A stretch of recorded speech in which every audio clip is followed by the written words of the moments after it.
Picture this. It's a cold, dark night. You are traveling alone along down an old dirt path. As you walk further down the path, a thick blue fog rolls in from the nearby lake. It becomes harder to see in front of you. Something in your gut tells you to turn around. But you have come all this way. It would be a waste to turn back now. So you press on further down the eerie path. Every noise makes you jump, and every shadow makes you do a double take. But you must continue if you are to discover the truth about the legends of this mysterious road. This very road, that is perfectly named Blue Myst Road, has many legends indeed. Hello, and welcome back to Director in the Making, aka me, Veronica. Today, as you can tell from the lovely setup, it is finally spooky season. And I know it's still September, but you know what? It's my birthday month, so I can say whatever the hell this month is. And to me, it is spooky. I decided to do more of my urban legend explaining videos as I've done in the past. I've only done 2, but they seem to be doing very well on my channel, so I figured why not do more, because I love talking about urban legends and figuring out what the actual truths are behind them. Because you can actually tell a lot about a place depending on their urban legends. Urban legends aren't just created completely out of thin air. Usually there's a bit of truth in there, and then people just add on what they will to it to make it sound better or scarier as time passes. And through that, we can actually tell what the people of the time and the area were actually afraid of. Anyway, so that's what I'm going to continue doing with this year's spooky season. I'm going to talk about all the urban legends that I've learned about, that I want to share, and that I think are cool. So if you like these type of videos, be sure to give a big thumbs up down below, and make sure to subscribe to see more of the lovely urban legends that I get to tell you about. Also, if you have more suggestions for urban legends that I should research about and tell you guys about, please comment down below. I'd love to hear them. I'm always up for learning about new urban legends and stories, so please comment yours below. Anyway, let's start talking about the Blue Myst Road.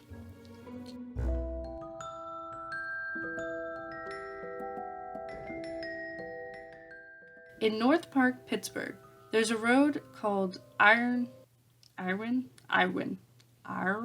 Sorry, I have no clue how to say it. I think it's Irwin. In North Park, Pittsburgh, there's a road called Irwin Road, aka Blue Myst Road. Also, Myst is spelled with a Y, not an I guess to give it more of a spooky factor. The road is 5 miles long and unpaved.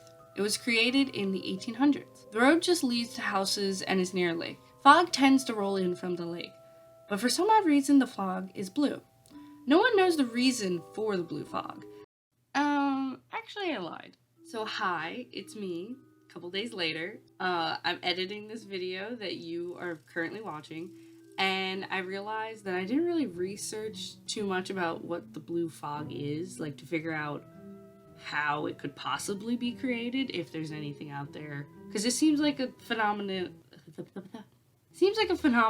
that like scientists would test, you know, because that's a bit weird that there's like blue tinted fog, you know? I did a little research and I found that in the late 1800s, an Australian botanist, Frederick Rhinister, sorry if I'm butchering that, was studying a substance called...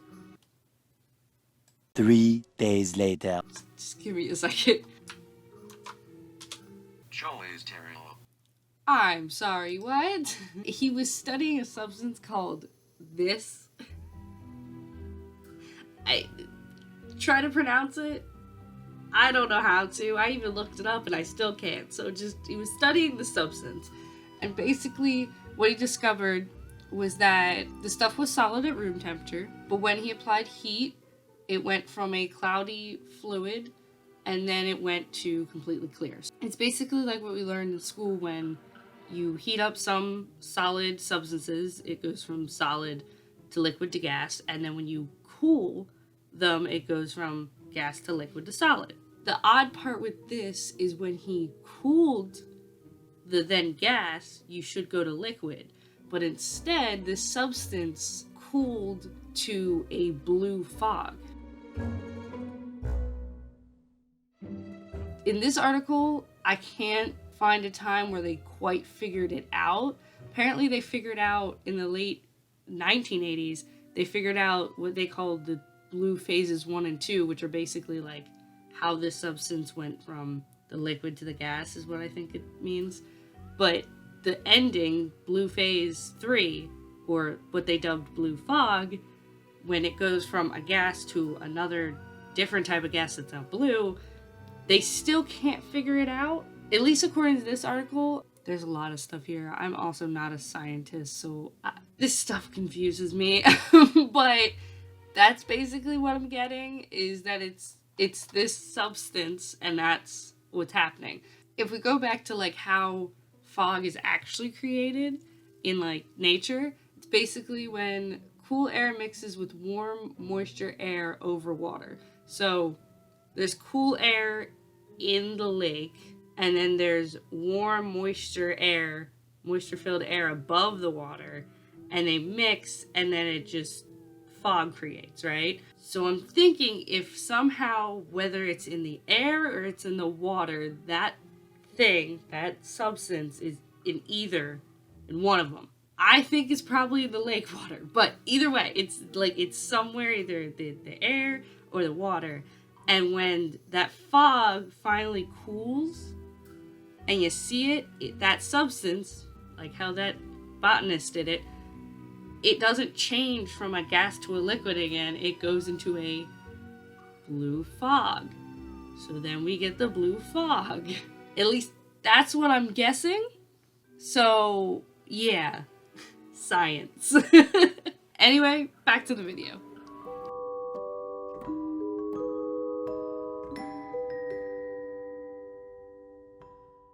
It is said that the white supremacist group, the KKK, used to rally on this road. One of the trees is rumored to be used as a place to lynch people. This legend is highly unlikely due to the strong abolitionist tradition of the Commonwealth area, and the fact that that specific tree that was supposedly used for lynching people didn't have strong enough low branches in order to perform that deed.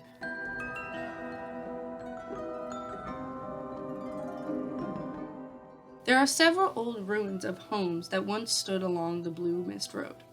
These ruins have sparked many stories. Some believe a witch lived in one of the homes. Others claim there was a midget farm, and if you got too close to their home, these small people would come out and attack you in your vehicle with various weapons. There is even a story of a depressed man who killed his entire family after being laid off from his job.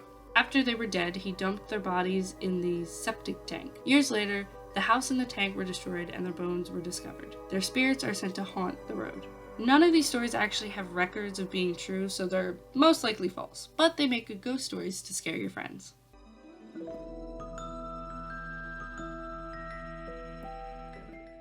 Do not honk your horn 3 times on this road. It is reported to cause the engine to stop working. Apparently, a teenage boy died after doing this on the road.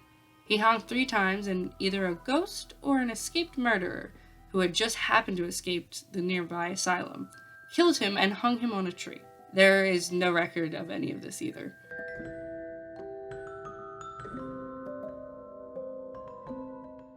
This one is actually kind of sweet.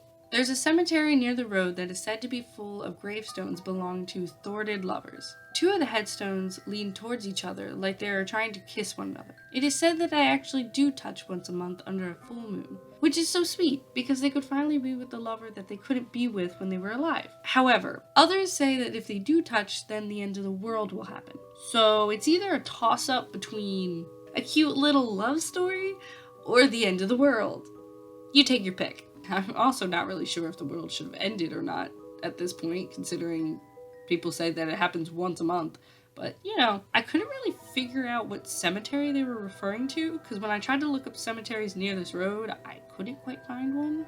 But if you guys find one, please let me know, and maybe we'll visit at some point. Maybe. Road trip.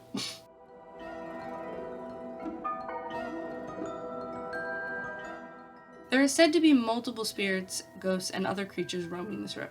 I already told you about the family that was brutally murdered by their father. But there's also said to be a half-human, half-deer beast that roams this road. Not exactly sure what this creature does to you when you come across it, but I do know I do not want to find out. So, good luck if you ever do come across this creature. On a happier note, there's also said to be an apparition of a dog that roams the road. Also don't know what the dog does, but I mean, it's a dog, so maybe it helps you out. Maybe you give it a treat or something. I'm not quite sure, but it's said to be there, so that's nice. So those are all the legends, and unfortunately it seems like there isn't quite any evidence to back any of them up other than a bunch of, he said, she said. But they are kind of interesting stories and different tales to tell your friends and maybe scare a few of them. That is all I have on the Blue Mist Road. If there is any more to add to this story that I did not find and you want to tell me about it, please leave a comment below. I'd love to hear about it. And if you have any other urban legends you want me to talk about, leave a comment below because I would love to research more of this stuff. Don't forget to like this video. I mean, if you've already come this far, might as well like it. And subscribe for more of this urban legend fantasticness. Because I'll have a lot more of these type of videos coming up all of the spooky season. I mean, we're just getting started. It's September. We have all of October and the rest of September to go. So make sure to subscribe. I'm also working on more movies and mixture videos for this channel. So be sure to watch out for that. Anyway, thank you for watching. Hope you liked it, and cut. That's a wrap.